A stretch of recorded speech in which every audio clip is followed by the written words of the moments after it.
Control of Congress is up for grabs on the ballot this Tuesday as the balance of power hangs in the balance, as it were. Joining us now is a Democrat running in the 2nd Congressional District in Missouri, Ray Hartmann, previously founder of the Riverfront Times, now pivoting to challenge incumbent Republican Ann Wagner. We have invited, full disclosure, we have invited the Congresswoman on the program to offer her vision for the future of this country. Unfortunately, we could not make that work before the election. What has this campaign been like in finding avenues, finding voters, finding people who want to hear from her, want to hear from you? Has it been a traditional campaign? No. First of all, thank you for having me back on. Appreciate that. And I've been having a time of my life. You know, I founded the Riverfront Times at 24, and I found politics at 72. And I really, I cannot tell you how much fun I've had. Like this week in particular with early voting, I've been able to talk to more than 1,000 people a day, and people have been so nice. Mm-hmm. And one of the things they really are nice about is which I had underestimated, was the RFT.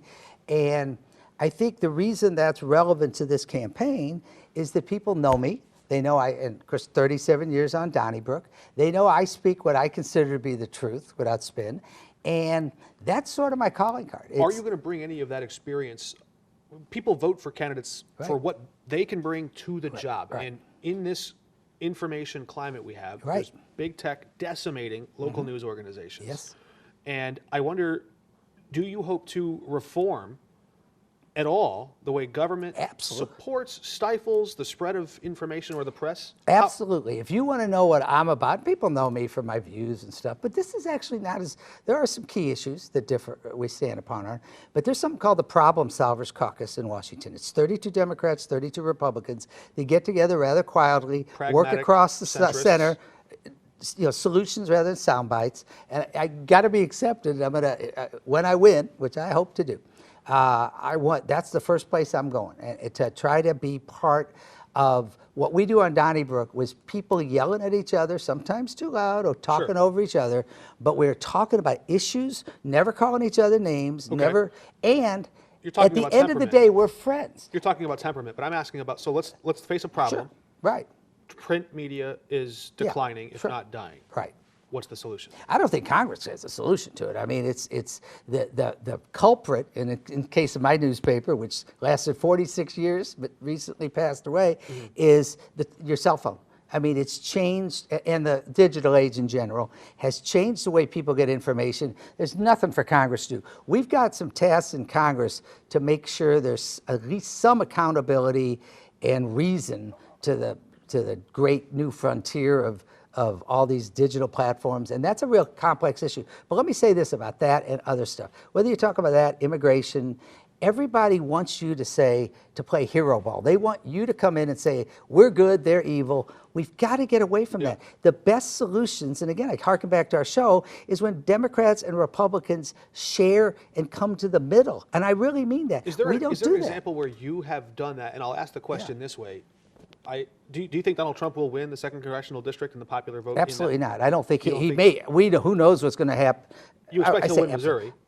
Of course. He's going to win Missouri. Our polling suggests that I do not think he's going to win the 2nd district. Are there, you said find the middle. Are there ideas about the economy, about government that Donald Trump has that you would support or endorse?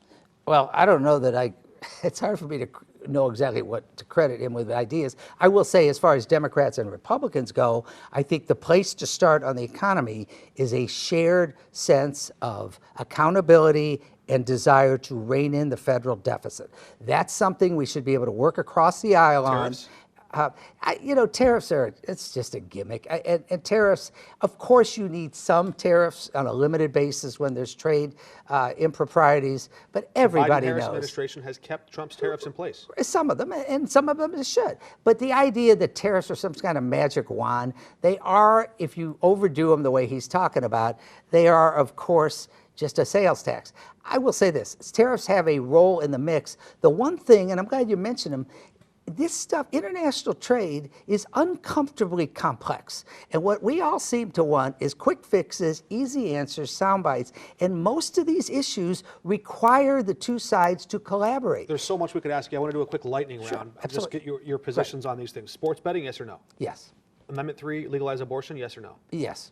how much of an impact will that question have in your race? Our whole key to beating Ann Wagner, and we hope we can shock the world on Tuesday, I know a lot of people aren't expecting it, is turnout, turnout, turnout. It will affect turnout. Early voting is affecting turnout. It has been so gratifying to see thousands of people in line at all these polling places. I've had a chance to meet a lot of them. And we can beat Ann Wagner if we change. We can't change the partisan nature of our system, but we can beat. I believe I will win because of turnout and because of, I believe, my reputation. And she has ghosted the district, but it all comes together. Democrat Ray Hartmann running for Congress in the 2nd Congressional District. Thanks for joining us. Hey, thank you for having me.